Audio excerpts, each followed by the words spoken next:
Distinguished guests, ladies and gentlemen, on behalf of Wexford County Council and the Borough District of Wexford, you are all very welcome to the present quay for the annual wreath-laying ceremony at the Commodore John Barry statue and Maritime Memorial. Also, as part of today's ceremony, we will unveil a plaque to mark the relationship that exists between Wexford and Annapolis, a relationship formalised in Wexford and Annapolis sister city relationship. We share a common bond, that of Commodore John Barry, a Wexford man and a hero of the American War of Independence. We will now have an address by His Worship the Mayor, Councillor George Lawlor.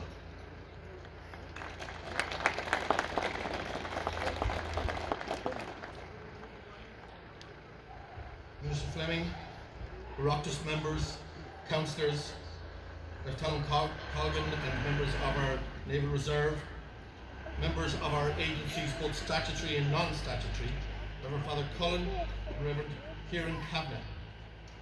It is my great honour and privilege to welcome all of you to this important event in Wexford's civic calendar. In particular, I welcome Minister Fleming. I'm delighted that you can join with us in honouring a distinguished son of Wexford. I'm also delighted to welcome representatives of the United States Embassy here this evening. We honour a distinguished son of Wexford who contributed so much to his adopted country of America. It is a particular honour for me to be here today as Mayor of Wexford, Mayor of the historic Borough of Wexford, performing at an event that was always one of the Mayor's final functions of their term of office. However, recent local elections has changed that for this year, so we go in reverse. 61 years ago, a famous descendant of this county, John Fitzgerald Kennedy, laid a wreath here. And in doing so, the President of the United States acknowledged the role that John Barry had played in the Revolutionary War and in the establishment of a free and democratic America. The following day, President Kennedy told Dáil Éireann that he kept Barry's sword in his office to inspire him. On that same occasion, on June 28, 1963, President Kennedy outlined the links between Ireland and America. He said Benjamin Franklin, the envoy of the American Revolution, was received by the Irish Parliament in 1772. Our interests have been joined ever since.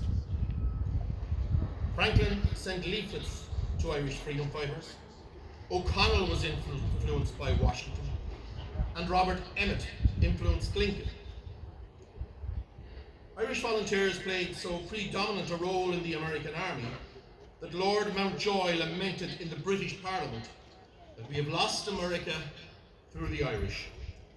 And our interests continue to be joined, not only in the strong economic and investment links between our countries, but in the true acts of friendship that we have seen from America in guiding and helping the path to peace in Ireland. Commodore John Barry, the founder of the US Navy, was one of many sons and daughters of Wexford who built a new life in America. We remember and salute them all today. This evening's event has a second purpose: to remember all Wexford seafarers who built and sustained this community and who, in some of Ireland's darkest hours, sustained the nation itself. We remember the crews of the Wexford steamship fleet who provisioned the land at great risk and hardship during the last World War.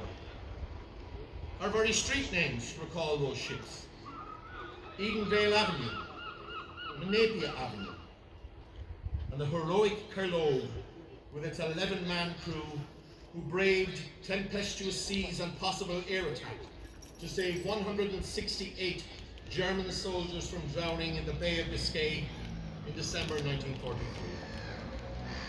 Among the crew of the Curlogue was the father of former Government Minister Dick Roche. For at least 10 solid hours, well after last flight, the 11 gallant crewmen pulled survivors into their boat. Frank Ford, in his book, The Long Watch, wrote, "Cabins, storerooms, and alleyways were soon packed in the engine room, and there were others were placed in the engine room, where it became so crowded that Chief Engineer Eric Giggins could not move around the machinery, and so by signs, as nobody could speak English, he got the survivors to move instruments he could not reach. In general, at that time, convoys did not stop, even for their own in the water, for fear of being torpedoed themselves. However, these ships, with ERA and the tricolour painted on their sides, certainly did. This evening we remember them with pride and gratitude. So it's no surprise that this county of Wexford produced John Barry, a man whose blood carried the salt of the Slaney estuary. We salute his memory, his life, and his works. Of course, those who boarded sailing vessels at these quays also did so to build new lives for themselves in the land of opportunity. And I'm delighted to say that today we are vigorously reigniting the links forged as a result of those who boarded boats here, bound for new lives in cities like Savannah. Wexford's links with our sister city in the southeast corner of Georgia are being fostered in a way never seen before.